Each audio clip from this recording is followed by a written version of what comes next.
Hello everyone!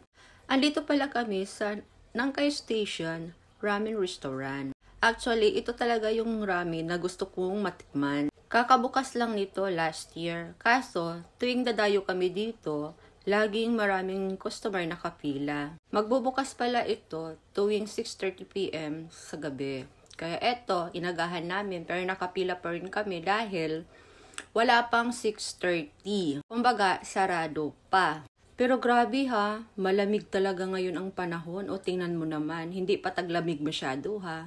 Dalawa yung jacket na suot ko. Tamang-tama, ramen yung kakainin natin. Malamang mag-iinit yung katawan natin. Char! So, nandito na kami sa loob. Ayan yung boss na ship cook. Kaya eto, ay mukhang masarap nga talaga ang ramen dito. Tingnan mo naman. Ayan, ang dami-dami nilang toppings na na pork. Kaya